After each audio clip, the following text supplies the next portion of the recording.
The Right to Ricky Sanchez podcast is presented by DraftKings Sportsbook. Sign up for DraftKings Sportsbook by using promo code RTRS, and brought to you by Mortgage CS. Become a Mortgage CS Ricky VIP at mortgagecs.com/Ricky. Briggs Auction, the official auction of the process at briggsauction.com. Barker Therapeutic Dog Beds. Get yours at barkerbeds.com/Ricky. And Surfside iced tea and vodka, 2 grams of sugar, 100 calories, and no carbonation because iced tea should not have bubbles. On the show today, J. Kyle Mann of The Ringer joins us.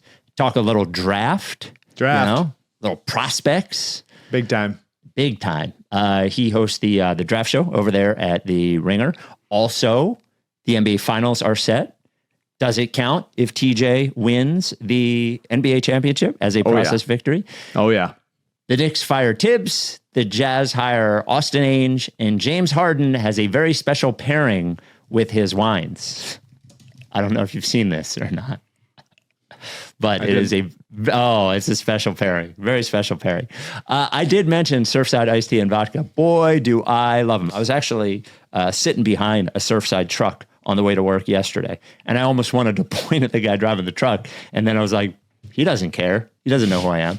But also, I'm so proud that little old Stateside vodka, we're just advertising on the Ricky, selling. Now it's on a truck in Philly. Now they're on a fucking truck. They're on billboards rather. And I think the reason why they're so successful is because they make a better product than everybody else. So it's got real Stateside vodka in it. It is just lightly sweet. It's the right amount of sweetness. It's only got 2 grams of sugar. It's only got 100 calories. It comes in every variety you could possibly want.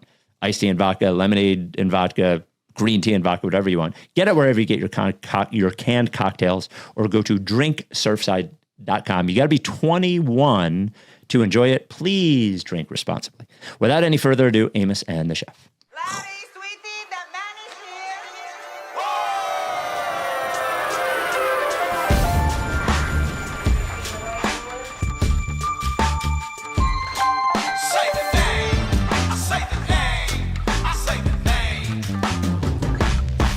We were right, y'all. We were right.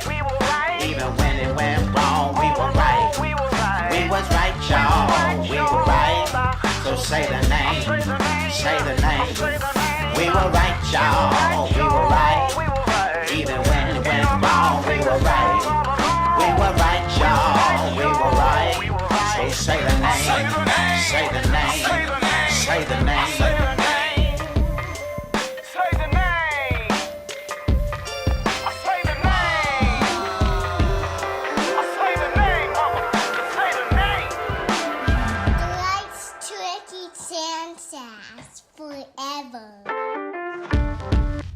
Welcome to the Right to Ricky Sanchez podcast. I'm Spike Eskin, along with a guy who spent the weekend hosting last week, and that's right. Yeah. Your number one host, Mike Levin. Oh, man, that was a long one. Because I talked to Lauren, and I was like, let's try to do 30 minutes or 40 minutes. And then I just did another full one with Trill, and it just, I could see the light leaving CJ's eyes under in his little CJ cam I got privately down here. Yeah. And, it's long, but got a lot of great stuff from Lauren. She's great. Lauren Rosen of the Clippers, formerly the Sixers, and Chill Bro Dude of the Ball podcast. Had a great time talking ball, talking Sixers. I saw it pop up in my feed. Now, in fairness, I don't listen when I'm on. I don't listen when I'm not on. But it you don't listen while we're doing it. You're not listening to me as I'm talking. Sometimes you never know. Yeah. I saw it pop up in my feed and it said 153. I was like, what the fuck? I don't know, man. I'm sorry. I apologize. I apologize to everybody. It's all my fault. Just kept going. So the NBA Finals are set. The Oklahoma City Thunder are a minus 700 favorite. They're a 9.5 point favorite in game 1. They go up against TJ McConnell and the Indiana Pacers. Yep. It's funny. I was looking at the ESPN, R21 experts, predict what's going to happen. And 2 people picked the Pacers. One person picked Pacers in 6, which I thought was funny. It's one of those things where I don't feel like any reasonable person could pick the Pacers, though the Pacers could win, I guess. It just doesn't feel like a reasonable prediction to predict the Pacers unless you're trying to surprise everyone or something. This feels at this point like a fait accompli, like the Thunder win the title. It won't surprise people that listen to this podcast that I am very excited for this finals matchup. These are two very distinct teams that play rather similar to each other. They play super physical. They play out in the open court. They move the ball. There's a ton of depth on both sides.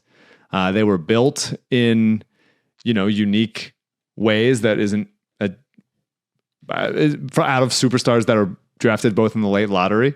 Neither of whom were selected by the team they are now starring for. Mm-hmm. It's really cool. There's a million ways to do it. There's not one way to build a championship team. And the fact that both of these teams are in the championship, Pacers have now been to 2 straight conference finals and broke through. That's huge. There's no matter what, they could get swept in this finals, and it would be a massive success of a season for them. And I want to make that clear, because if the Sixers make it to the finals and then get swept, I am saying it now, I will declare that season a massive success. I'm going to do it. Maybe not right after.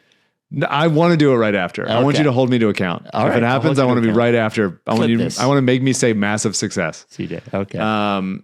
But it's like, last year the Hawks made the conference finals a few years ago, beating our asses. And then it was like, that was fake. It was bullshit. The Blazers made the conference finals a couple years back. I was like, that was bullshit. Doesn't really fake. The Wolves have now made 2 conference finals. Yep. The Pacers might too. It's like, you just win basketball games in the playoffs, and like good things happen and your fans feel good about shit. Like I at this point, I don't give a shit what's fluky, what's not. The Knicks were going to beat the Celtics probably, even if Tatum didn't tear his Achilles. Yeah, I mean, they were about to go up 3-1. Yep. As he got hurt. Yeah. Yep. And then the Pacers pretty much, for the most part, blow the Knicks off the floor. And now the Pacers are in the fucking NBA Finals. And everyone that was saying shit about the Indiana Pacers, like not being a real team, not being like a real threat, like they are in the finals. They're there. If SGA gets hurt and then the Pacers win this series, then the Pacers will win the NBA Finals. Like it's straight up, that's what it's all about. And so a lot of it is the war of attrition, and a lot of it is like you can take a look at how many superstars have been getting hurt over the last few years because of how much these guys are taxing their bodies and how much they're running around and how fast offenses are and how much they're using more possessions than ever, et cetera, et cetera. But like, whatever, dude. Banners fly forever, and I want one of those. And we have nothing even close to that in this era of basketball. So I'm very proud of the Pacers. I'm very excited for TJ. I love Halliburton. I love a lot of those guys. Aaron Nesmith, I was, waxing poetic about the other day. I love Nemhard. Like, they're a really fun team. I would certainly not rule them out winning 2 games. No, I wouldn't rule them out. And if you win 2 games, you can win the series. Absolutely. But the Thunder are just overwhelming. And hearing Anthony Edwards talking about the Thunder being like 15 guys that are on a string was like it was cool to hear him say that, because that's what it looks like. It's like the team that plays together. Like it's, SGA is one of the best players in the world, but like he's not so much better than everybody else that like, no, it's unfathomable that anybody could beat him. Like, it is a team sport. They are playing team basketball on both ends. They're playing their ass off on both ends. And I love it. I love watching both of these teams play. I'm happy they're in the finals together. Yeah, he's a great player, and he's obviously their offense and their engine on offense. But like, he is not, to your point, he's not like what Jokic was when he was the best player in the world and leading them. And like, and I do think it's interesting that they are now. There's a lot about these teams that are homegrown or whatever, but I do like the idea that it just sort of feels, and people talk about them as 2 homegrown teams, whereas the best players on each team were traded for. Yep. Like SGA was a trade, Siakam was a trade, Halliburton was a trade. Yep. It's very, so it takes a little bit of everything, to your point. It takes a little bit of drafting, a little bit of trading, a little bit of free agents, a little bit of luck. Miles Turner should have been traded 4 different times. Yep. Hardenstein and Caruso come in free agency this year. They immediately make that team better. Nesmith is the guy they pick up off the scrap heap and turns into like one of the most important players who almost single-handedly won that Knicks game for them. There's just a ton of there's draft picks, there's free agents, there's just like a fully 2 small markets that made it work. There were not advantages inherent to them. The Thunder, it's always interesting. People have made this connection. Both teams had Paul George and traded him, and that led to getting the players eventually that would make up this finals run. But like, OKC drafts Westbrook years ago. Durant leaves. They almost get there. They get to the finals. They don't finish. They never get back. Westbrook stays after Durant leaves. because Westbrook is there, Paul George goes there. And then Paul George gets traded there. Paul George traded, but then stays. Yes. But then signs a contract to stay. Yes. Yep. And then... Because he was trying to get to the Clippers. Right. And then they trade him to the Clippers. And Sam Presti does a great job of holding the Clippers nuts to the fire and getting every single thing they can get, including SGA and a number of picks that became interesting players and have yet to convey some of them. And it just, team building is a long, arduous road, and you can't throw anything away. And it's just, the Sixers, it makes us look at the Sixers and go like, how many times did we just piss things away? Like, also start from a starting point. The Thunder had Westbrook and Paul George, and they could tear it down from there. The Sixers had Andre Iguodala and Drew Holiday and Evan Turner and Spencer Hawes and Thaddeus Young. And like, that's just not enough to quickly turn around a championship level team. They had to be very bad. I wish they had a better starting point, but they didn't. And very quickly, if TJ wins the NBA title, that counts. 100% counts. It counts. 100% counts. Isaiah Joe, we can rub that in Daryl's face. If the Thunder win one. TJ is a special kind of counts. By the way, of course, I do believe like he only played 3 minutes for them, but Jahlil Okafor did play for the Pacers this year. Jahlil Okafor gets a ring. Also, Alex Caruso of Sixers Summer League. Right. Like, they had him. He was there. And then, Mike Preston, that counts for us as well. Everybody, it all counts. We'll take it. We'll take a piece of anything. But I'm excited for some really good NBA Finals ball. I will say, because I respect the Pacers and I do think Halliburton is a specific kind of weird to play against, I will say Thunder in 6. Thunder in 6. Yeah, that feels like the right prediction. A generous Thunder in 6. Pacers in 5. There you go. I love it. Yeah, go for there it. we go. We did get this email. It comes along with a great picture. But this came from from William. Spike Mike CJ. Initially, I thought this Tommy Alter thing was a bit, but I guess all good jokes contain true shit. I was watching the Pacers win the Eastern Conference Finals when Halliburton hit the dagger. The camera pans to Halliburton's father's box, and there's Tommy. This is truly getting out of hand. I don't even know what to do. Get him on the pod, have a 3-point shooting competition with him and Mike, have a deep dive on his family's connections to see how all this started on an off-season pod.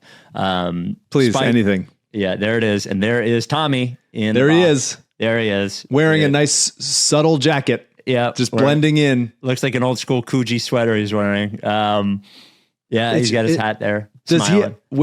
Does he just travel from event to event and does he have like a home base? Where does he live? He's got to be LA.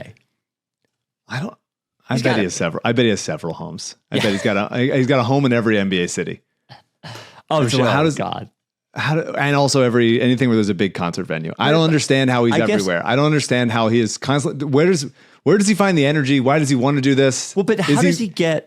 Like, okay, so here's the thing. Yeah. I could understand getting a pass or getting let into clubs and like all that kind of stuff. How do you get this specific ticket in this specific box? Like, who is saying, oh, you know who we got to invite? Yeah. Tommy Alter. Got to invite him. Yeah. I think it's just, that iPhone used to have the thing where like that U2 album was downloaded to every thing. I think Tommy is just like loaded into everyone's phone. That you just like any group text you're in with like anyone that's like tertiary celebrity, Tommy's got to be in there. You got to get him in there. And he's like, I know a guy. I'm going to make sure I can get you Doug Christie. He's just like, he's constantly saying stuff like that. I can get you Doug Christie and Helen Hunt. No matter who do you want? I got them all. I got Rance Priebus on the phone. What do you want? What do you need? Just like constantly like who's the first connection that Tommy had? Oh, what is it? What is it? Why is it this way? But God bless him, man. He's living the best life. If he's happy, I'm happy. I am confused as to why he's there, but I'm happy for him. If he's happy, go with God, Tommy. I guess I'll do a basketball question while I'm at it. Spike, you mentioned briefly that you used to be a LeBron guy up until the Miami days. What made you jump ship and not seemingly respect the guy anymore? Publicly lying flops the decision. Mike, well, we know what you think. Mike, what's your unbiased take on LeBron's career? You seem like less of a LeBron hater. Well, you think he's the best ever, right? That is your your position, right? And we've had that debate before. Yeah, I mean, I think like the amount of success, longevity, different teams, different eras, like is unmatched on both sides of the floor. And as the game changed, and the fact that he's still this good, I think he is the best of all time. That doesn't, not to say that he's not like really corny and weird and like doing other strange things. Although I've have developed with him as so he was a producer on the Ben Simmons thing. So I want to say thank you and I love you. I want to say I love you, Dad. He does make me call him Dad. No, he doesn't. But yeah, I mean, I think he's on the court. I think he's one of the best athletes in human history. Like, it's just unbelievable. And I think when you factor longevity into it, I do think that he should be considered the best player of all time.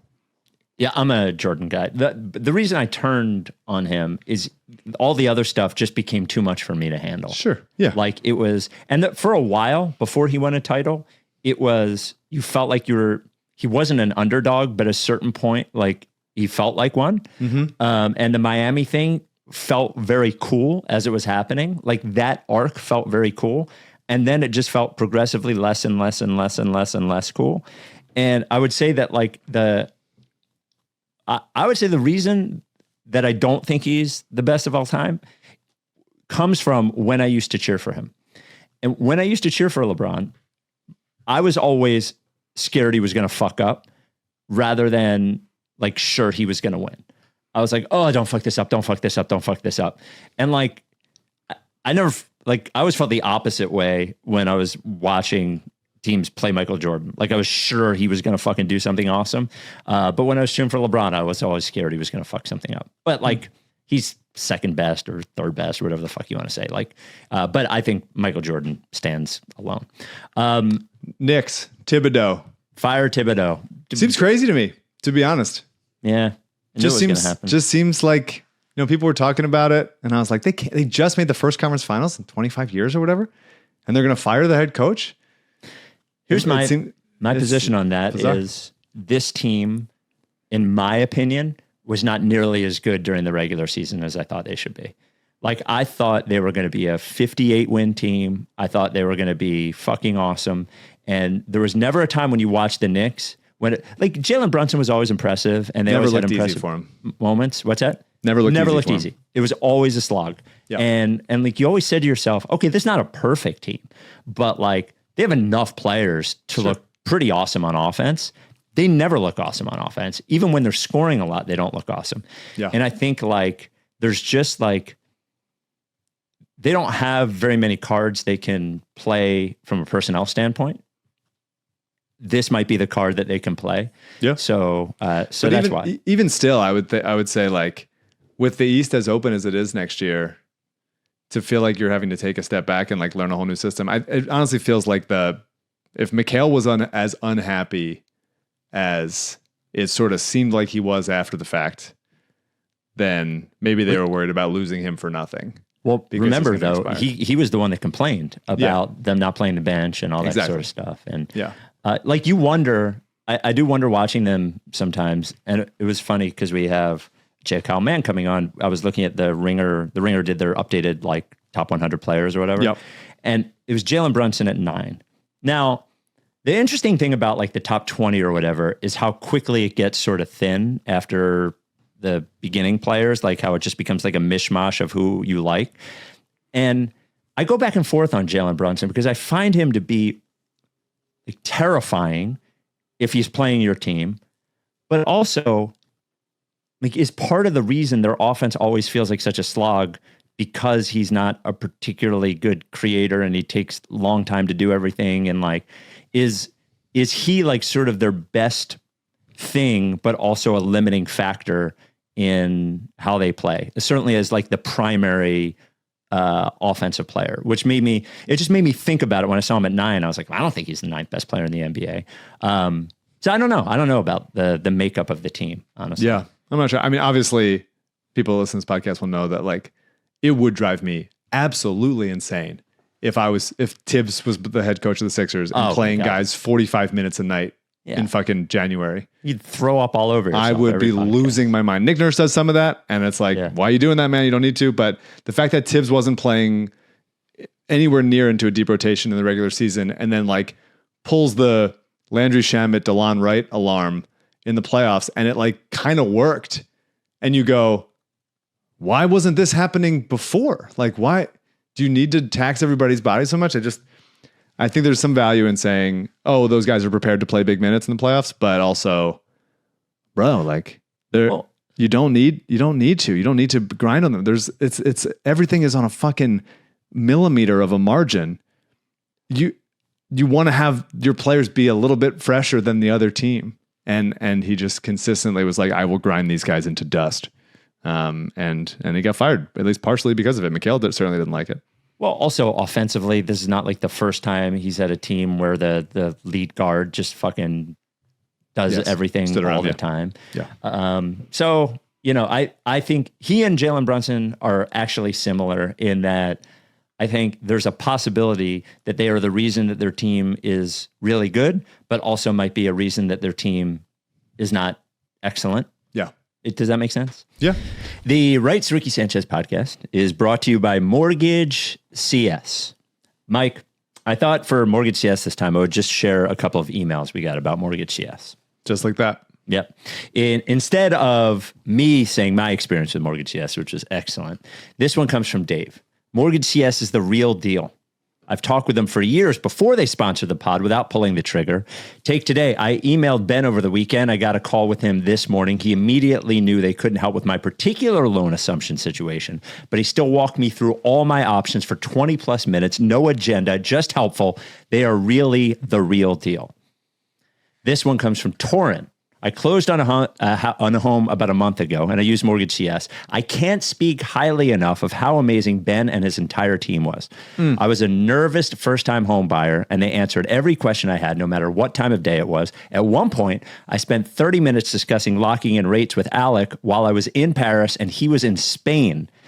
Christine carefully explained what the approval process would look like, even though she was 8 hours behind my time zone. I've already recommended Ben and crew to multiple friends and will continue to do so. Any home purchases in the future will 100% be with Mortgage CS. Look at that. Listen to that. Any first-time home buyer should work with them unless they like being overly stressed and pulling their hair out. 10,000 out of 10 would recommend. Beautiful. It's unbelievable. That's nice.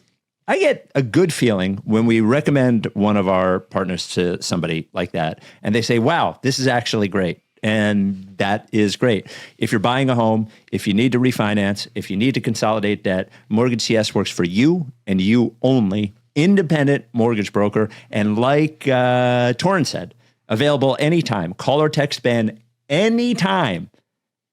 267-391-7425. I would actually recommend don't call him at any time without talking to him first. Text him at any time. I want to be at least a little bit respectful.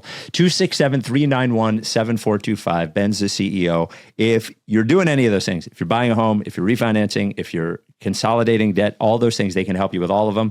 And they will be an experience like you've never had before. And Torrin said, if you're a first-time home buyer, absolutely. But if you've purchased homes before and your mortgage broker was one experience, this one will be 10 times better. Go to mortgagecs.com/Ricky to schedule a phone call or a Zoom, or call or text Ben 267-391-7425 any time of day. If you don't believe me, check out Google, check out the reviews there. They're all awesome. This advertisement is not a commitment to lend or extend credit. Mortgage CS is an equal housing opportunity mortgage broker. All loans are subject to credit approval. Certain restrictions may apply. Company NMLS 146. I was doing 766. Yeah, there you go. For more information. There you go. Visit mortgagecs.com/Ricky for more. Bang. There it is. Really quick. Do you want to do the James Harden thing? Oh, yes. So we got sent this on Instagram. And I'm sorry. I'll find your name for the next time. So James Harden obviously has his wines, but he has, as I mentioned to you, a very special pairing that he has introduced with his wines. Here is the very special pairing. What's up, guys? This is James Harden. We're here, so I'm going to pair my wines with some of the best Pringle flavors. Let's get it. So we're going to start off with my Prosecco with the Pringles sour cream and onion. So first, I'll take I would say a bite, but the Pringles are so good, so I'll just eat the whole chip. So the tanginess of the sour cream and onion go very well with the Prosecco bubbles. You should try it. So next, we got the blend. We're going to pair it with the BBQ. Crisp. Yep. Wow. Cheers. demonstration. Now you might not be able to imagine what it looks like to eat a chip and drink wine at the same time. So let me show you how. We're going to pair that with It's kind of like this. cheddar cheese. Now, Bottoms up. as a fan of integrating sponsors into content, I do think this is genius.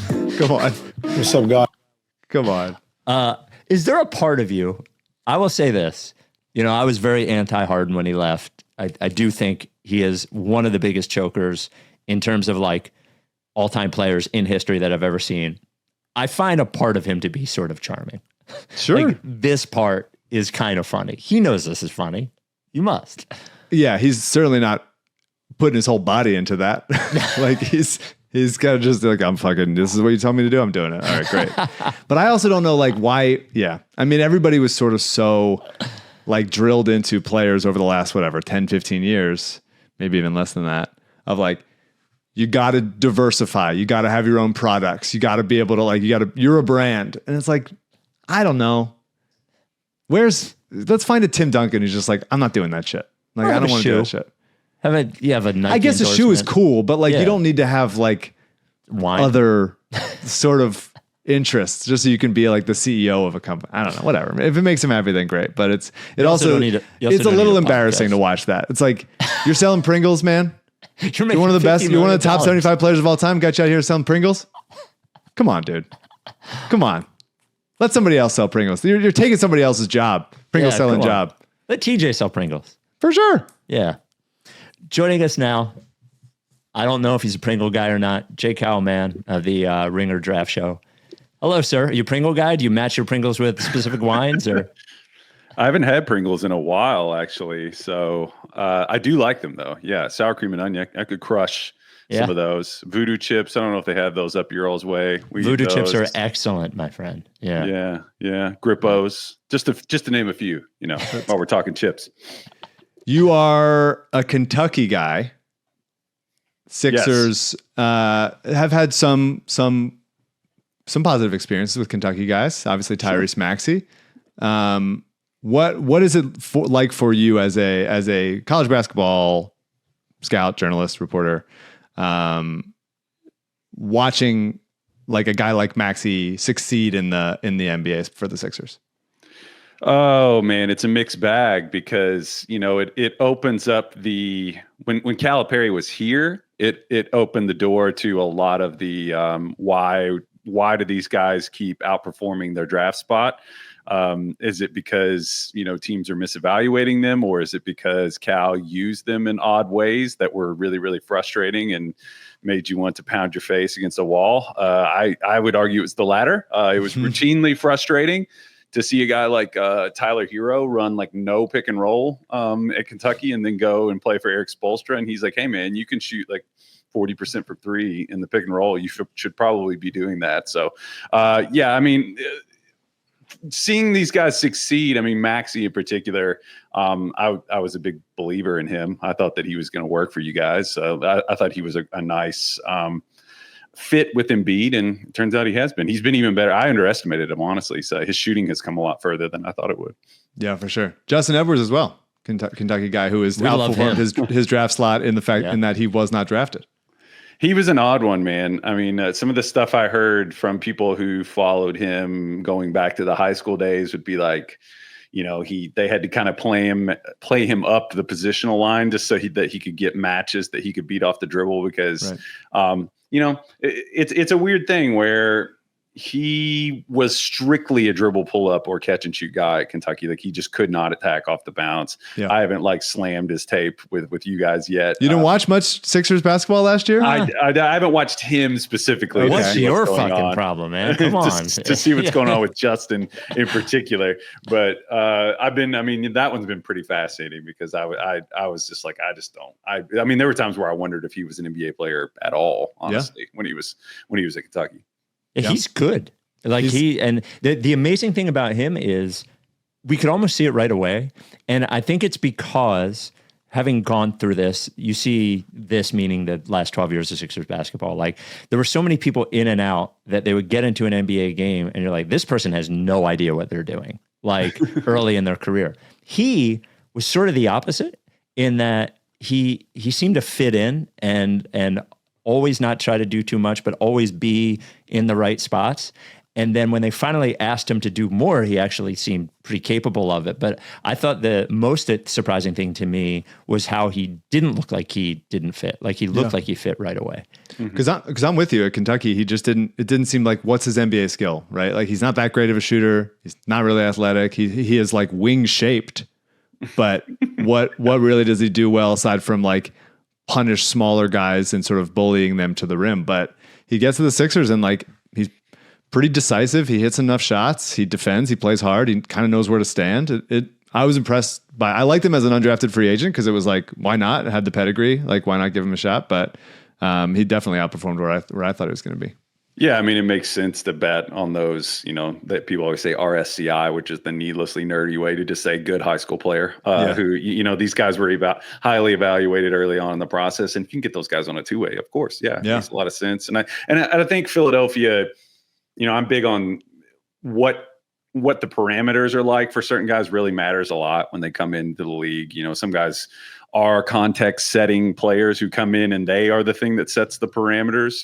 For rookies, that doesn't really happen a whole lot, but for Justin, I think it made sense for, there was just a clear, narrow lane for him. You're talking about him starting small. I worried about him with like the ball control and things like that. That's why I was always kind of skeptical of him being any kind of a creator in the future. Mm-hmm. But yeah, if he's off the ball, the touches are obviously spoken for on the Sixers. So he's not going to be expected to do that. So you get him cutting off the ball. You get him, just catch and shoot. He's pretty good. One dribble pull up. Mm-hmm. That was the thing that I was like, I know he can do that when he's in rhythm. But I guess the sort of lane was carved out for him in a way that was conducive to him succeeding, and he has. Well, I've been listening to you for a long time. You have a great voice, by the way. Sultry. Thank you. Dulcet tones. Really nice. I've always enjoyed it. I'll always do great video content at The Ringer as well, along with your podcast with our friend Danny Chow. But you're the first time you're being on this podcast, so. I thought you guys didn't like me, honestly, because I made a video kind of, you guys had a really strong start. God, I'm trying to remember if it was Doc. You all started like 27-9 or something like that. Do you remember? Okay. Of course you remember. It was 21. But I made a video where I was like, Embiid hasn't gotten any better as a passer. And it came out right when you all were making like a big surge. I got so much shit for it. I was just like, I'm just never going to be cool with the Philly people. I thought you were mad at me forever for that. I've been on Embiid as like not a good enough passer for a long time. And it's really his first year with Nurse that he took a big step forward. And then obviously we didn't see anything last year, but that's sort of like, if that's in there and if that's possible, especially as he like continues to not, have everything in the tank. If he plays, if he ever plays, that would be, that's a big part of hopefully a minimum of the rest playing. Of it. Yeah, exactly. But anyway, I would love for you to tell the listeners, like, you're a big draft freak, you're a big college basketball guy, you're a big, prep basketball guy. Like what are your favorite kinds of prospects? What is your your kink, the J. Kyle Mann kink in a prospect? Oh man, that's a tough one because I've joked with people about there's the sort of pie in the sky. I'm going to be a painter when I grow up kind of thing, and then when you get a little older, you get a little more pragmatic and practical. Mm-hmm. And like there's been a lot of that in the things I like in play. I'm very drawn to, especially in players who purportedly want to be the primary option, guys that get off the ball quickly, who have that 0.5 sense, who move the ball, who see the defense moving quickly. Halliburton is a chief example of a player like that, and it's why I loved him so much. But I definitely have had times where I've had to step back and recalibrate and be like, I'm kind of overlooking a lot of things in favor of this. Like a player like Yegor Dimon for BYU this year is a guy that when I first started watching his tape, I was just like, I'm in love. I'm head over heels just in love with the way this guy plays. Mm-hmm. But he has like shooting challenges. He has defensive challenges that are pretty significant. And the older I've gotten, I feel like I've kind of moved towards a player like a Jalen Williams who maybe I can kind of see that the shooting and the things are going to get there. He can run some pick and roll, but switchability and defense, I guess, is what I'm trying to say, is that has become a part of my adult love language basketball wise. I mean, I love guys who have touch too, in the middle of the floor. I mean, Maxey's floater game was one of my favorite things about him. Just funky middle game, guys like that. So, yeah, and just passing, I don't know. That's a boring answer, but those are just a few of them. Yeah. Just see if I can frame this the right way. What is it like? So when you focus on draft and young players in this way, it's so imprecise in that it seems very, very difficult to be good at it. And that the difference between the people who are really good at it and who aren't, to the naked eye, doesn't seem like very much in the end result in terms of evaluation. So I'm always interested in people who are in fields where you're wrong a lot and you're making a lot of assumptions and guesses on things that is very hard to predict, work ethic, how you're going to improve, things of that nature. So I guess the question is, how do you deal with and not get frustrated by that imprecision and the fact that you could do all the right work and have all the right instincts and still fucking miss on a ton of it? That's a really good question. I mean, that's one of the better draft questions I've gotten, honestly, in a while, because I think it's so integral to doing this, and the people that I talk to that actually get paid by teams to do it, I think you kind of have to make friends with your troubles a little bit, you have to kind of, you have to really actively embrace your weak spots and look for them, run them down, hunt them down, see where I was wrong. And I mean, I've had to learn it's so funny because when I started out doing this, my level of confidence and arrogance, I would say, was really, really high. And I think back about, the earliest videos I made, like how sure I was that I was right. And the more I've gotten into this, the more, it's like anything, you just kind of I'm acutely aware of what I don't know and where I'm weak in a way that can give you some imposter syndrome at times. But for me, I just think you just always have to kind of be in an active relationship with the people that you've missed on. I mean, a big one, Ben Taylor from Thinking Basketball, and I did a whole podcast about, I was confiding in him. I was just like, I keep underestimating lead guards offensively. I was like, I just am repeatedly doing it. With Shea, I did. I even was one of Shea's bigger supporters. Couldn't believe you guys did take him for instance, but not to stab that knife in there. No, it's fine. Don't worry, there's a lot of guys we didn't take. Yeah. We'll talk about McHale in that draft, but SGA was really, because we drafted McHale and then traded him for Zaire like 20 minutes later. The Zaire one. That one, I didn't understand the Zaire thing at any point, but I just kept underestimating them, and I'm still in the process of figuring out why that is. John Morant, I was a big believer in. I said, I've been teased a lot for it, that I specifically said I thought he was more of a Rajon Rondo type player who would preferred to pass. I didn't see the offensive upside. Darius Garland, another guy, I compared him to Jason Terry. It's like, well, he's more of a heavy load carrier than I gave him credit for. So you just kind of have to look for those things.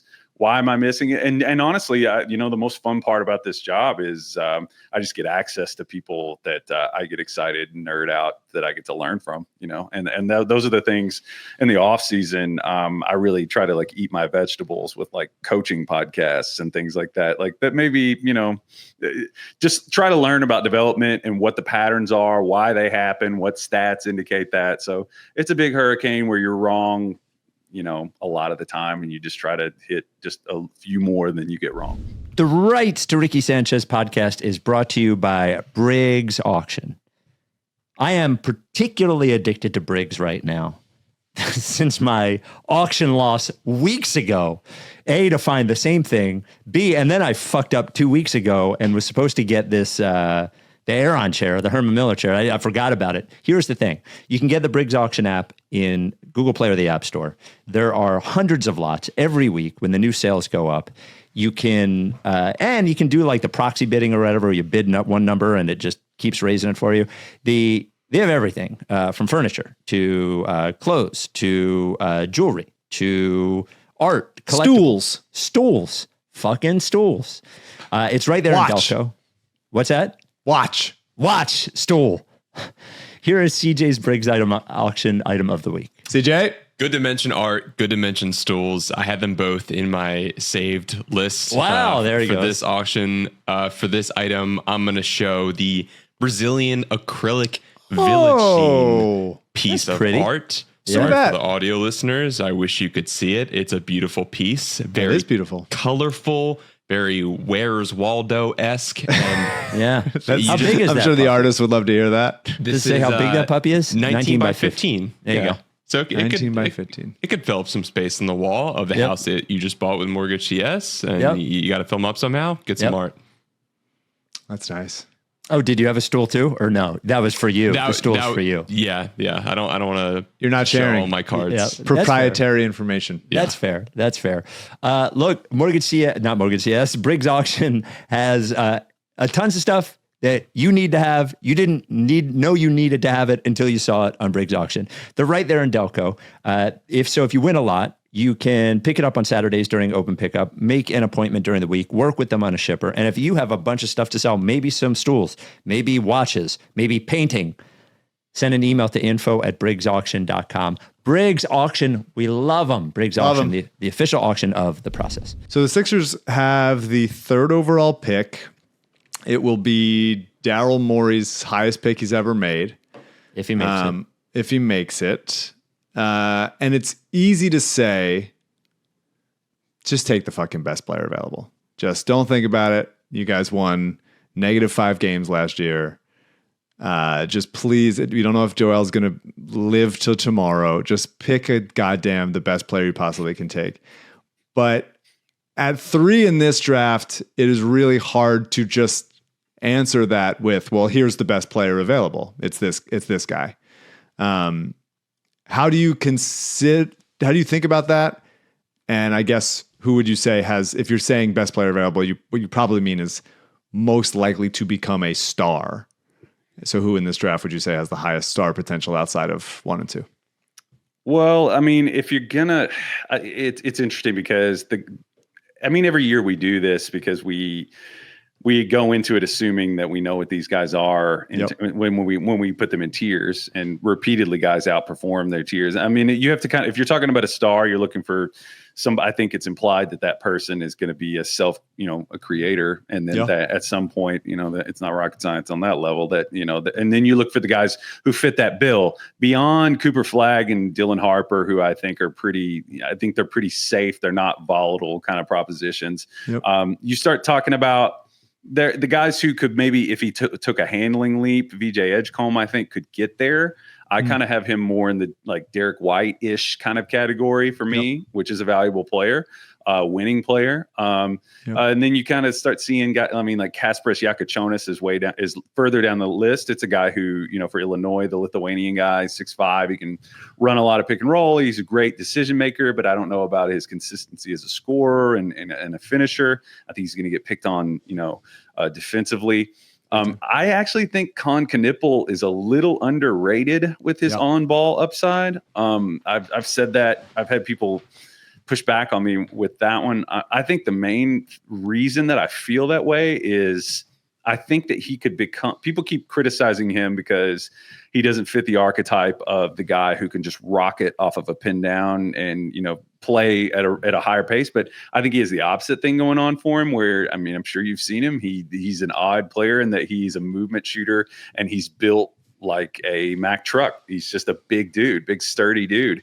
And I could see a world where he could be somebody that in the middle of the floor could slow you down and hit you and get to his leaners and his dribble pull-up stuff. I think he's a good passer. So I kind of see that. But for you guys, people keep talking about Ace as a potential star. I'm pretty skeptical on Ace being an on-ball hub type of star. Yeah. I think Ace could be, if he embraces the idea of being a switchable, active defender, because he has that going on for him. He can get off the floor really quickly. He's long. He's spindly. I've seen him swoop in and block centers for opposing teams. Like it's no problem. Yeah. And then he is sort of compartmentalized like MPJ in that he's a guy who can make tough shots when you need that occasionally, but he's a great cutter. He's going to be, I'm skeptical of him ever being somebody that you lean on in a decision-making sense. So honestly, man, when you guys were in that 6, 7-ish, 8-ish range, I had Trey Johnson mocked to you guys all year. I thought that he could come in. He's a little wild, but I like in terms of he will shoot it every time you ask him to. He has no problem with that. But he's a great shooter. And we were talking about the touches being accounted for with the Sixers. He's a pistol, man. He is super quick with it, and he can shoot it, backwards, forwards, in a straight jacket. He can get the ball off fast. So I don't. In terms of the stars, though, I mean, you start getting into a territory where you have guys who have questions, like Derek Queen. I don't know if you guys have watched him. Yeah. I don't know how much I would bet my career if I were a GM on Derek Queen becoming a primary offensive option in the NBA, because it gets pretty limited after Cooper and Dillon. Sorry, it was a soliloquy there, but no, it's hard to make the case for any of those guys really at 3, counting on them to be okay. You have Maxey, McCain. This is our number 3 like tent pole guy. This is the guy that you're going to build around in the next generation. I find it hard to make the case for anyone feeling like very good about it. But if I had to stick there as far as like role player scalability with some star upside in the future, I feel very good about Trey Johnson being my third player on the board. Yeah. I was going to say that's sorry, Spike. I'll just say this really quickly. I'm doing a new mock draft right now, and I'll just bury the most interesting thing that I do in the top 10, I think, is I bumped Trey up there because from everything I've heard, the intel on Trey from Chicago was pretty good. He acquitted a lot of the questions that people had about him at Texas. Sorry, Spike, I cut you off. No. No, go ahead, Tech.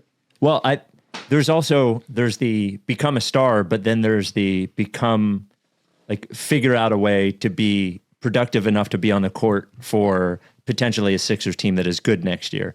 So, like, I'm not saying these names specifically, but maybe Ace Bailey becomes a star more likely if he goes to a horrible team where he can fucking get as many minutes as possible and work out every flaw he has. I'm not saying that particular thing for that guy, just saying, for example, or who may fill a role here that they need that gives that person a better opportunity to thrive and get there from here. Like, I guess the bigger thing is all very situational, and our situation is very particular, Yeah, I mean, if you're talking about like what are you saying, like you think that the outcomes for Ace if he had like open road to just handle and work through it, or not even Ace specifically, just more of a like the outcomes are different for these players depending on where they land. Oh, absolutely. Yeah. Do you know what I'm saying? And like the Sixers situation is far less wide open than normally a team would be in terms of like what you could do with them or what opportunities they'll have next year than it would be for other teams. So it's what makes deciding on the player for them, I think, very, very difficult. Yeah. Yeah. And I think the anxiety I would have if I were in your all's position or just as a Sixers fan is, you mentioned how this was, Daryl's first time drafting here, and to have an organizational setup that sort of nurtures whoever it is that you pick, does that sort of put a narrower scope on who you should be considering, because if you from everything that I know about Ace and that I've heard from people who know him, been around him, is that he's very early compared to some of these other guys in terms of his basketball journey. Like he's raw as a person, basically, is kind of the impression that I've gotten. And that he's sort of, you heard things about Mitchell Robinson when he went to the Knicks. They were like, this guy's he's just a young kid. Like he needs to get out and just live some, basically. And if you listen to Ace talk, it's kind of, he indicates that. It's like, he's funny. You're just like, clearly he's not super worried about, you all heard the quote from that got a lot of traction. It's just like, and people are reading into some of that stuff, and I'm like, I wouldn't so much. But on the flip side, what I was saying there with the setup, I would be a little concerned, especially, let's say this just goes to dog shit and it goes horribly, and there's just total regime change. What's that going to do? What's that going to do to Ace? I worry about the for the win now kind of setup that you guys have, I'm just trying to think of rookies who have been, because Daryl's had a lot of success, and I'm just trying to think of the rookies who have thrived whenever, they're in that sort of twin track bridge kind of thing. I don't know that there are a lot of good examples. No, it's tricky. It's hard to know because he's never made a pick this high. And when you can go like, oh, they have the 21st pick, Tyrese Maxey is a guy who was a very highly touted high school prospect who maybe took a step back at Kentucky because of the Cal system that you mentioned earlier. And so it's like, oh, he just fell into our laps at 21. That makes things really easy. I'm just taking that guy. At 3, you have your pick of a ton of highly touted guys, and who do you go with? You mentioned Edgecombe, and that's currently who the Ringer has as third on their big board. Edgecombe is a guy that I have fallen for, an archetype of a guy that I've fallen for many, many times. I love a dogged, athletic, two guard, Chris Dunn, Isaac Okoro. Like, I've been burned before by assuming that the shot and the handle would come along. I think he should be a Jalen Suggs level type of player, but I struggle to see him being a very anywhere close to a number one option on offense, and that makes it hard for me to take him at 3. What do you think about that, Edgecombe? I'm with you on, I would lean a little skeptical on, I'm just a little skeptical on guys making handling leaps in general, honestly, maybe even more so than shooting leaps.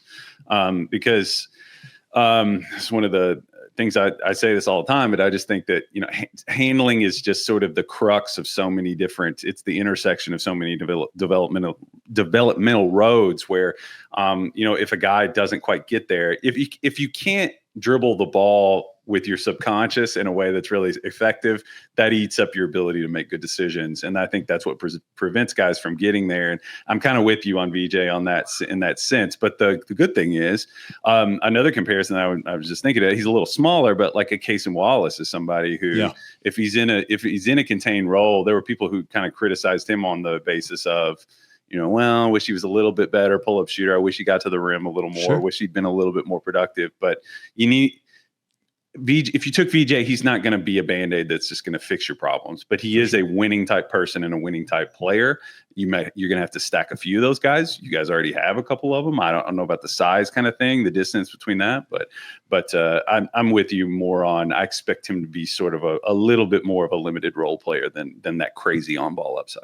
Yeah, it's hard, right? And the Sixers are in a really hard position. In the next couple pods, me and Spike are going to do one podcast where it's like, hey, Embiid is fully healthy and he's going to play like 70 games the next 4 years. So what do we do at 3? And then we're going to do one that's like, hey, Embiid is gone. You'll never see him again. He's moving. Get over it. He's moving away. It's over. What do we do? And the Sixers really do have to kind of honor both with this pick. And Edgecombe, if you told me that Edgecombe would be way higher in a version where Embiid is healthy, or even if like Maxey, McCain, if one of them was a power forward, you could go like, oh yeah, put VJ Edgecombe right there. That'd be perfect. If a Maxey or McCain for Boncaro or Franz trade happens and both teams just ended up, hey, now we have a point guard and a 3-4. What a beautiful thing. Then that would be like, okay, Edgecombe, let's go to work. But it's really hard to imagine him taking that level, that kind of star upside that you'd really need from a guy. But he's a fucking winning player. And if he's a B+ at 3, then like take a B+. That's a solid grade. But then you go, oh, obviously this is Daryl's first time picking this high. It's hard to pass up the idea of shooting for that A+. Yeah. And that's where it gets tricky. I also think he has my perception is he actually looks at salary at all of this too. And I think the reason that Daryl probably is a little more comfortable taking in the teens and 20s is that the production you're going to get out of a $3 million player is probably more close to a rookie than the production you're going to get out of an $11 million rookie, especially if you're not basing your entire franchise around the development of that player, which at this point they're sort of not, which I think makes it more complicated. Yeah. So as we do these, as we used to do these, I always remember now that it's happening that who everybody wanted them to take would like come in waves. So the first thing was the Ace Bailey wave. We got like the huge Ace Bailey wave. And then here we are a few weeks later, and we're getting more emails about Common Malawak, the center. And like, I don't know where it's coming from, but it seems like there's a wave of that. What do you think of him as a player? There's the obvious positional issue here, but him as a player overall. That's interesting that your all's fans are. I don't think I would have guessed that in 10 tries. I mean, he's obviously gigantic. I mean, he measured over 7 feet barefooted. 7'6" wingspan. So he's big and long. If I'm sure your fans have had the time to make this dive and have found out that he's pretty limited offensively. He's kind of a catch it on the roll. I mean, he had insane rolling gravity. I mean, he just planetary. It was hysterical to watch some of these teams freak out when he would just go towards the rim. And rightfully so. I mean, he shot, I don't have it in front of me. It was something like 80% at the rim. Nobody could do anything with him, but it was super limited. I mean, it's kind of, he's in that Gobert category of just like, I can catch it and turn my head. There are people who watch him shoot against air and kind of start to find ways to believe that it could happen. Touch looks nice from the perimeter. Yeah. Do you know who that reminds me of is what's his name? Who was on the Sixers 2 years ago? Mo Bamba? Mo Bamba like came out of nowhere as like all of a sudden everybody one year was like talking about Mo Bamba and he was shooting threes and all that kind of shit. And I think his work ethic's probably an issue with Mo Bamba. But anyway, continue. Oh God, yeah, Mo was a tough one. I mean, everything was hypothetical. I think that's a big. That's a big learning lesson there too, is that, and I'm sure you guys have seen this, that if you just beware of the open, shooting against the air as they call it in the open gym, because I mean, I've told this story other places before, but I used to go to Rick Pitino camps when I was a kid. And I have a vivid memory of Jamal McGlure, who was a freshman at the time. Yeah. And I was probably 11 years old, standing under the basket. And I watched him make like 20 threes in a row. Wow. And I remember thinking, what the fuck? Like, I was like, why? I'm asking my dad, I'm like, why not? Why isn't this happening? I mean, it was a different time, obviously. Sure. But Walter McCarty was banging threes at that time. I didn't know why it wasn't happening, but it just goes to show you that these guys are Division I athletes. If they are alone in a gym, they can make shots. That's a little digression. But I mean, with Malawak, he's going to be a lob threat. This is the basic simple pitch for what he is offensively. He's obviously a huge obstacle as a screener. Defensively, though, I think you have to start. I think for me, where my digression away from being super excited about him is scheme versatility. I don't expect a lot from him on that front. I mean, I think it's going to be.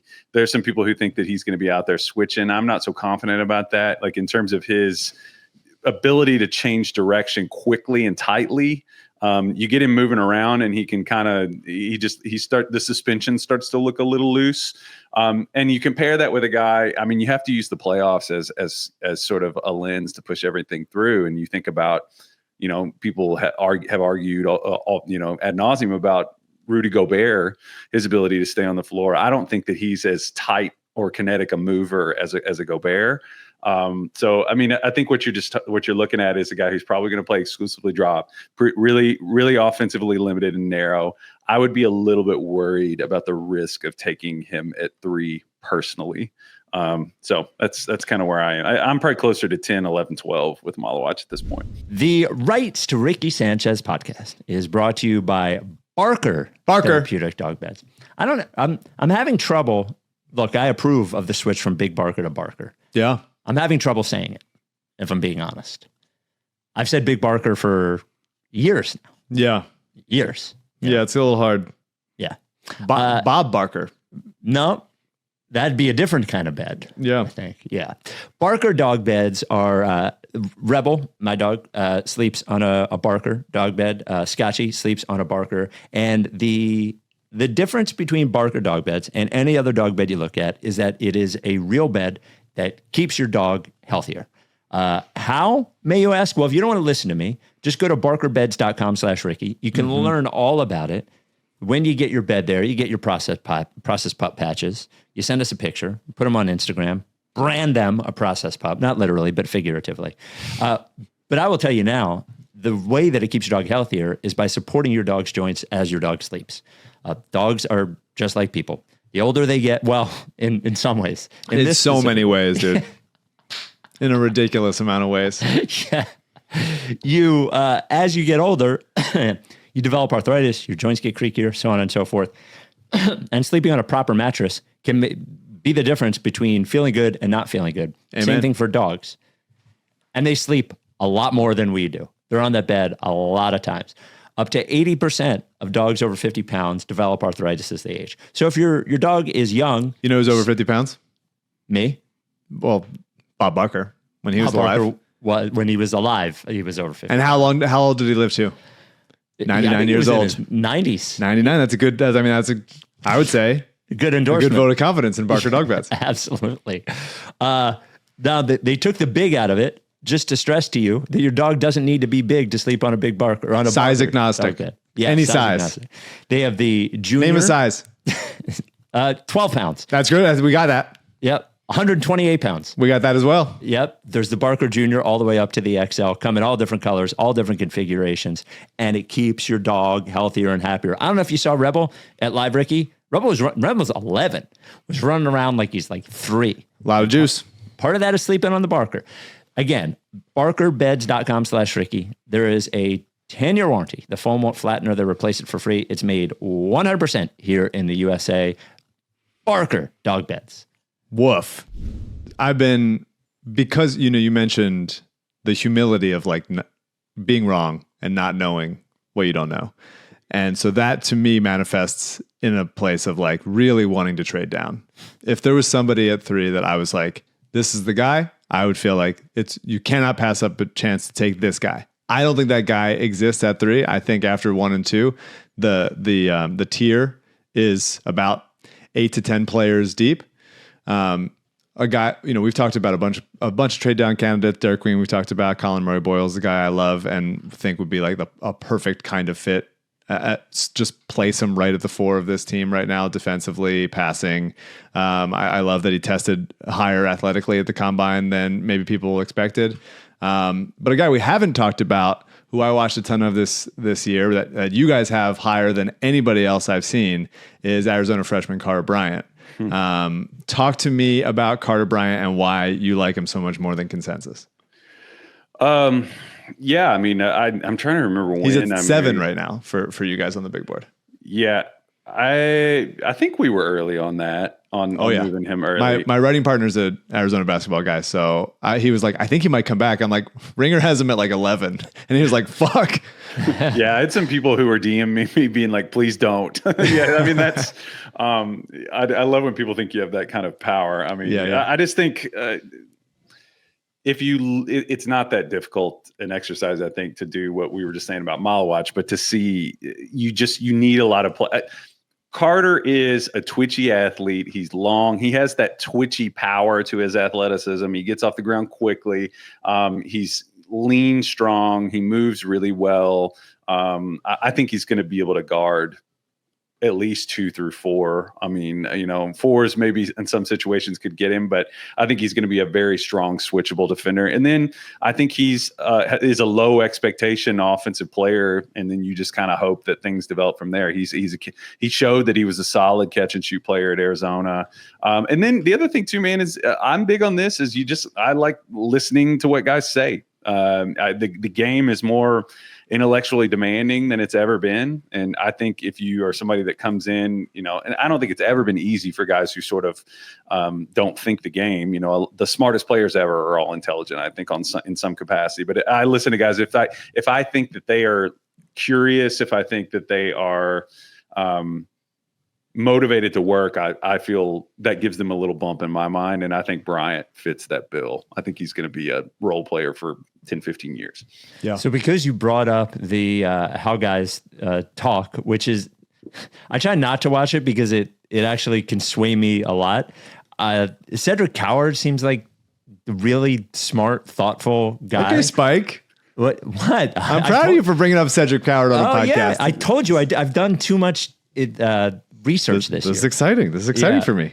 So He's difficult because, so I don't watch college basketball at all. So I do most of my, like, I just watch YouTube, and there's just not a lot there of him. But like when he is talking, he seems like, I'm like, I would like that guy to be on my basketball team. And he seems like a thoughtful, hard worker type of guy who really understands his position. What do you think of him? Well, let me set him up first, because he played 2 years at Eastern Washington. Yep. And didn't perform well against like high level schools. Then he transfers to Washington State because his numbers look pretty good. He plays 6 games at Washington State and doesn't perform well against high level schools. But you look at him at the combine in a gym shooting against air, and that touch looks really nice, man. Well, and he was going to go to Duke, right? He was going to go to Duke, and he doesn't. Yeah. He ends up his stock rose so quickly that he just like, I'm not coming to fucking Duke. And he's from Fresno, Paul George shaped and length and everything. But is he actually good? Like, is really the question. He looks really good by himself, but is he actually good? Yeah, I mean, if you kind of see him across the room, he has sort of the shape. You could be like, is that Shea Gilgeous-Alexander? That's why he has like the exact same frame as Shea. I think his arms might actually be a little bit longer, and his hands are bigger. But he also was at Willamette, I think Division III before he was even at Eastern. So he's somebody that has had a long climb. And Spike, to speak to what you were talking about, I also kind of have had a similar affinity for the way he talks about playing, because I found on one of these just random regional high school, I can try to find this again and send it to you all. I found this on one of these random regional high school networks that just cover these players. I found some just like event showcase thing that he played at. And I wasn't even looking for it, but I found it, and I'm just watching him, obviously this very raw material out there, hasn't figured out how to move totally yet. Looks a little funky, like a little baby deer sort of thing. But you could kind of see what was going on. He obviously grew some. Aduthiero was another guy who had a similar path, I think he grew like 6 inches from his like senior year of high school or junior year of high school. But I also found on that same site, Cedric Coward was trying to get recruited by schools. So he wrote this letter that was very direct and very confident, but very self-aware also. And he was talking about how one of his grandparents was an Olympian and all this stuff. Wow. And there was just something really charming about it, where I was like, this guy's, he seems very focused and just kind of a present-minded person. But Michael, what you were talking about, I mean, I think in those games, I don't know that I have an actual like direct explanation for why he didn't produce to the extent that he should have. But the thing that I would consider for people is, this was supposed to be, and I think I put this in the guide, this past season was supposed to be his validation tour, basically, at Washington State, and he just didn't get to do it because his shoulder got hurt. So he's challenged as a handler at this point. So I think I've heard intel that like Oklahoma City loves him. So, reaching for him at 3 obviously would be a pretty wild thing to do. But if you were trading back, he's somebody that's going to need some time, I think, probably in the G League, but he has the kind of frame that I think he's going to get a lot stronger. And I think that his footwork really made a big leap this past year and a half too. So I like Cedric Coward a lot. And he's almost 22, I think. For sure. Yeah. He's in that kind of Patrick Williams, DeAndre Hunter, like the past, like Kawhi, like people that saw Kawhi and go like, we're going to find the next one. And then we just try a bunch of times. He kind of looks like that type of thing. But the thing that separates him obviously is quite old. But also in the positive side, he really has a beautiful looking jump shot. Like that is, and it goes in. It's translated from level to level. He's never not shot it well. The other thing that I would say about his age, though, he actually, if I'm not mistaken, is a young senior. I think he is 21. So even though he's a little older for lottery purposes, he's for his grade. I think Danny Wolf is another one that's a little on the younger side of their class. So for sure. Derek Queen, way older side of his class. It's something you always just kind of have to flag. Yeah. Crazy old. Unbelievable. So the Sixers also have a 35th pick in the draft, which is a pick that they are generously allowing me to make. The pickings have gotten somewhat slimmer because of all the players going back to school. It's the smallest pool of early entry candidates in like a decade because of all the NIL money that they're getting there. Who are some guys you like for the Sixers at 35, especially if they stick at 3, it's you take the guy that they think is the best player. 35, you would like somebody that you could feasibly plug into the rotation. You don't expect to, but you would like if you're thinking upside for 3, you're thinking like playability for 35. Who do you like? If you're talking about guys that are just kind of ready to go in that range, it's an interesting situation because you said it where,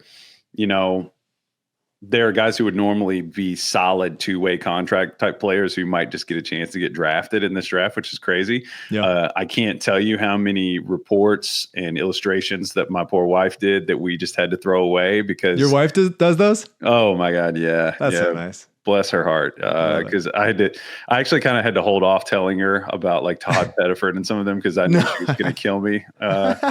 Anyway, it's such a funny conversation. I can't tell my wife Todd Pettiford's going back to Auburn. I can't tell her. She's going to be so upset because she's doing these she does it for a living, but she's doing it at night just anyway, I won't go down the path. Yeah. I mean, if you're looking at the guys who are ready to go, I mean, there's a handful of them. I mean, Walter Clayton from Florida, I don't think that he's going to make it to 35, but Kalkbrenner, you could see another guy that I don't know that I could see him getting reached as high as 22 with Atlanta. Sion James for Duke is another guy who I think is going to be defensively fine. Yeah, like you said, gets off the ball pretty well. But then you start getting down into like the Cam Jones of Marquette. I think it's just going to be like a late rotation, can dribble, pass, shoot. What a novel concept. Bring that on in. RJ Lewis from St. John's is a high energy wing. He's somebody that actually, now that I'm thinking about it, I mean, for you guys, I can see that. Do you have much familiarity with RJ Lewis? Oh, I love RJ Lewis, man. Obviously a really hard way to end his college career. For Pitino at St. John's is completely, looking like he just lost it in that tournament game. Poor kid. Yeah. But again, against Cal, against Arkansas. But he plays hard as hell. He's a tone setter. I like high energy guys that can also do a little bit of something, and that's why I was a big Josh Hart guy. I was a big Derek White guy. In that spot in the draft, I really those are like that's my favorite kind of place to pick. I think, me and Sixers Adam we're talking about this a lot, but Drake Powell is a guy that I think that Daryl will focus on. Again, he might not make it there because somebody's got to go in the late first. But as far as a UNC freshman who was highly recruited, slightly disappointing at UNC, but still the tape still pops, and he's athletically crazy, and the jumper looks pretty decent. What do you think about Drake Powell?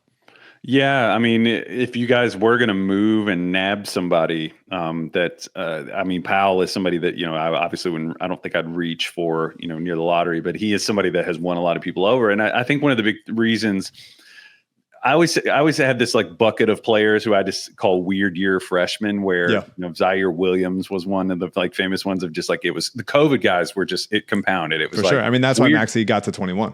Yeah, it was just like weird team, COVID. It just compounds and it gets really hard to kind of see through the smoke.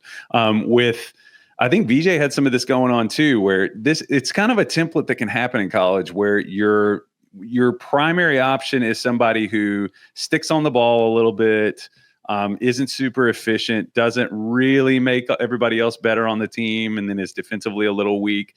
That can cause weird seasons for players like Drake Powell. Yeah. RJ Davis was, for North Carolina, who had some big moments, just never quite ascended to lifting that team in the years after that. And I think it hurt Powell. But if you look at him, same kind of thing we were talking about with Coward. He's lanky, lean strength, and I think he's going to be really mobile.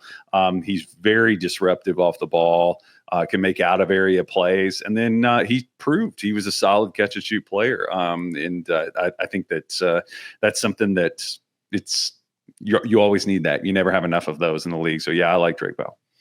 Yeah. The way you're talking about that, it makes me, that also describes like Tremont Mark on Texas. and makes me go like, that's why, and a couple of those other Texas guards, and makes me go like, that's why it's Trey Johnson having as good of a shooting year as he did, scoring 20 on those percentages in the SEC on a bad Texas team that's like poorly coached and poorly put together. Makes me go like, I do think that there's a lot more upside there than he got. You're to on show. this shit, man. You're dialed in. I mean, that's right. I mean, not that's spot on. I should send this to you. Or I cut you off. I'm sorry. This is your no. I was just it's making me. I agree. I like that sort of bucket. He won't stop. On That's true. That's true. That's true. That's so true. Cut me off, please. You maybe even saw this if you were already following the draft stuff, but I became so fascinated with this that I've talked about this on the Ringer NBA draft show that I got so fascinated with Trey because you were talking about my like favorite sort of traits and players. The things that were going on with Trey were like making me angry. I was just like, I don't want to watch this anymore. And I was just getting so frustrated. And at the SEC tournament, I kind of set out to get to the bottom of it, where I was like, I feel like I know a lot about all these other guys. I was like, I seriously brought a phone on a gimbal and I just tracked Trey, whether he was in the play or not. I watched his body language for the entirety of the time that they were there. And I went back and I was watching it. And at first I was like, he's clapping for the ball a lot. He's just, if the ball went to the opposite side of the floor in an action, he would just slump. And he was like, there was a play, I think at the end of regulation in one of those games that it didn't come to him. It should have always come to him, but it didn't. It went to Tremont Mark, who just dribble, contested pull up a 15-footer brick. And he's just kind of, and I saw one of the assistant coaches walk over to him and be like trying to plead with him.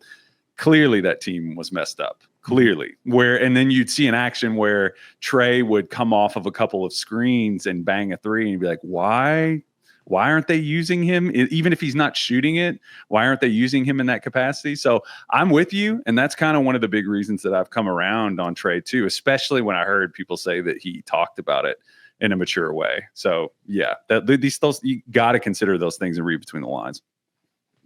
Non-draft thing. If it's 5 years from now, who's a better basketball player in the NBA, Jared McCain or Tyrese Maxey?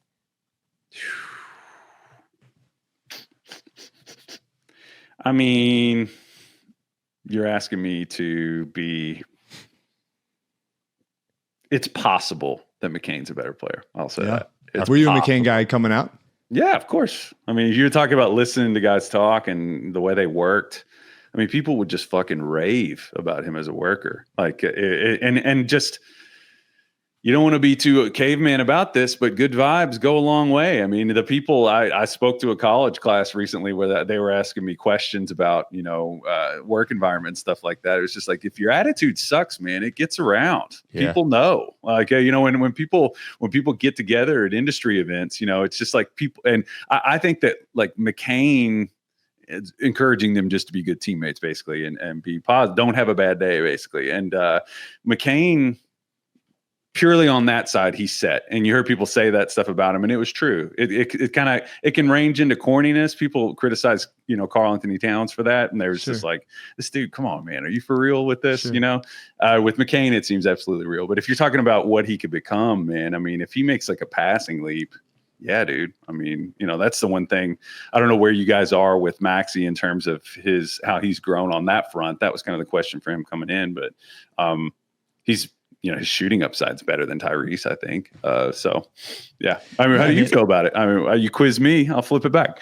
I personally, I'd be terrified of trading Jared McCain. I wouldn't be terrified of trading Tyrese Maxey. Like I swung. I don't think I've ever swung so hard on a guy. We saw, it's a summer league, but we saw McCain during summer league. I was like, I don't know about this guy.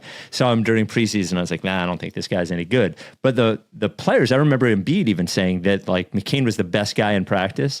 And I was like, this is bullshit. And then we saw him, and I've never been so blown away.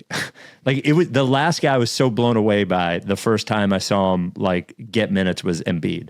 And I just watch him, the way he moves without the ball, his feel for the game. He's a motherfucker.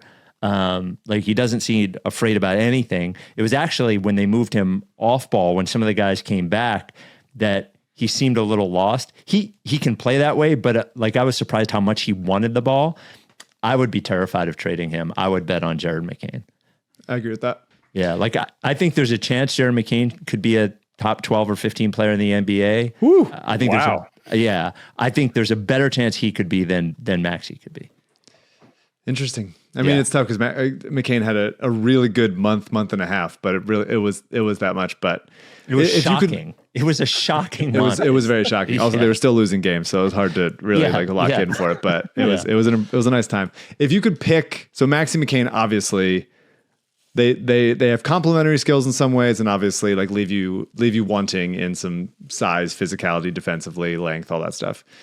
If you could hand pick anyone in this draft who isn't Cooper Flagg, because the answer is Cooper Flagg, but like who would play the 4 with them and kind of clean up for some of their kinds of mistakes. Don't worry about 3. Just go like, you close your eyes and think like, who is the kind of person that you would want to, if you're thinking about the next 5 years of this team, who's the power forward you want to put next to that guy? If you think of Dame and CJ in Portland and you're like, well, there was a lot of Al-Farouq Aminu and a lot of Mo Harkless, and like they never quite got there. Like, who is the one you would want to put? Like, this is the one you should put next to them.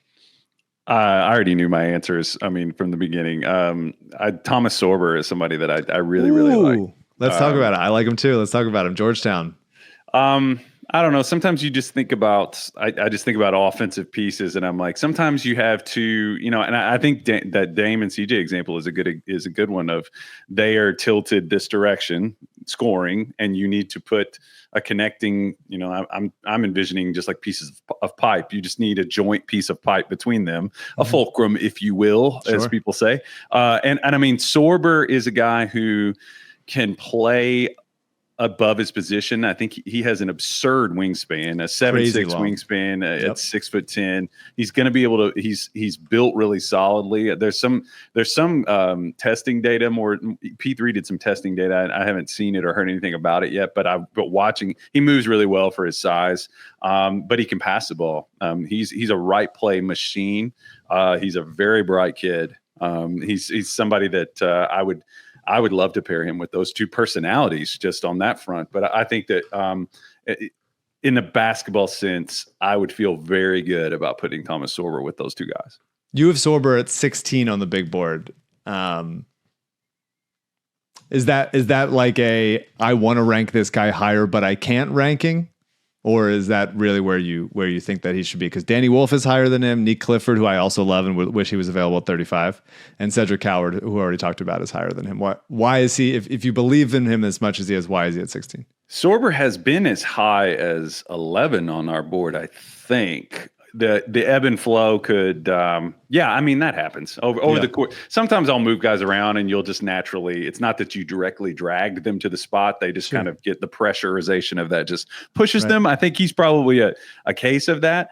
I think I'm going to have him a lot higher. Because the way you're talking about him, and I feel this, the way you're talking about him, and I like it. I'm a guy I like. It seems Malawatch right now is at 9. Sorber is at 16. But if you were taking a center in this draft, I feel like you would take Thomas Sorber. Yeah, I mean he's a 4 or 5 for sure. Right. But I think that he's long enough to play 5. And he's not. Did he take any threes? He took 37 threes last year and made 6 of them. So that's the concern. Yeah. I mean, you watch him shoot. I mean, there might be a world where he could, end of play, dead play. He could just flat-footed shoot a 3, and you'd be okay with that. I could see him getting there. But I mean, I've heard people. Hip mobility is sort of the cringy, dorky word that gets talked about a lot. And his range of motion as a mover is very good. Backwards, diagonal, either direction, lateral, whatever you want to do. And another one, I kind of was trying to place where I had him. And, Onyeka Okongwu was another kind of guy who was a 4-5 with just these vice grip hands and things like that. But he's a quick thinker, man. I just think you might even talk me into moving him up. I appreciate. I'm trying to. And on another, similar to Trey, but like a bad Georgetown team, man, a really bad, ugly Georgetown team. That it's hard to be the guy making the right decisions on a team that never hits shots. I mean, the same thing with Colin Murray-Boyles in South Carolina. It's like making the right pass and guys just bricking. It's just it's hard to watch. Murray Boyles, I could see fitting with you guys in the short term too. He is a mature game. Noah Pinda is another guy for Le Mans in France who's going to be. I could see a team who is sort of like looking to get a contributor, a short term contributor, going for him. But from everything that I have heard, teams that value smart players and winning players like Thomas Sorber. So cool. You can read into that one however you want. And I think that, I love him. We should just do a whole pod where my rankings are just based on, you go like hook some of those like testing nodes up to me and just see my brain chemistry change when you ask me the question, because I feel like that's what just happened. So I'm going to be forced to move him up based on. I like it. Yeah, I like it. True, honest rankings is what you would have to do. Yeah. Well, thanks, dude. The Ringer Draft Show is alive and well, and people can download that where they get their podcasts. I appreciate all your time today, man. Thanks for having me on. Yeah. Good to do. You're great. And tell Danny I said hello. I love Danny. Oh, everybody loves Danny, rightfully so. Tell him enough with the Canada stuff. Get out of here. Throwing that also. Yeah. I agree. Yeah. Thank you, man. All right, man. Thank you, Kyle. Before we go, that was he was good, man. I do like his voice, by the way. Beautiful voice. Yeah. I wish I had a little bit of a Southern drawl. Just like a little bit. Try it out. Yeah. Just try it out. I don't think I could do it now. But all right, next podcast. Next pod, I'll start like first 5 minutes. Okay. Just real quick before we go. Joel Embiid's surgery was almost 8 weeks ago. Cool. They said he'd be reevaluated in 6. Do we care that they haven't said anything at all? It's if they said anything, it would just be that he's progressing and they'll check him again in a month. It won't. There's nothing satisfying that they could do. And I guess I don't mind them saying nothing until after the draft. As a sort of keep their cards. Yeah, you don't know what we're going to do. Why? What is the point of revealing anything? Nobody's sure. I mean, I guess I don't. You would know more than I would, but like, are there big season ticket holder decisions hinging on when the Embiid update comes in June? Like, I would. If I'm them, I'm going like. If I'm them, I'm going like. Let's just wait till July. We'll give it at Summer League. People will be excited about our draft pick, and maybe Embiid's coming and. The East is wide open and blah, blah, blah. I don't see any value to doing it, but I also, on the other hand, go like, well, maybe it didn't fix everything. so hard to know. It really is. Also, they probably don't even know. It unless it went horribly, it's like, it's only June and he's not at the training camp's not till September. So yeah. Who the fuck knows? He's just got to be healthy. He just straight up has to be healthy. No doubt. If they make an announcement, like accidentally we put a dildo hip in his meniscus, then that'll be upsetting. But I met Javon Curse the other day. Oh, sick. God, I loved him. Man, I loved him. First of all, awesome dude. Another guy with a great Southern accent. Didn't sound like J. Kyle Mann, but a great Southern accent. Mm-hmm. Still like fit as shit and giant and all that kind of stuff. Yeah. And I think we're born like within a month of each other. And he was like, he was saying how watching Jalen Carter made him want to go play edge next to Jalen Carter because he'd have so many sacks. So he should do it. Somebody let him do it. And he said, he was like, but man, like my hip, I got arthritis in the hip. I was like, I got a new one. I was like, you got to get a new hip and then you can play for the Eagles. Great.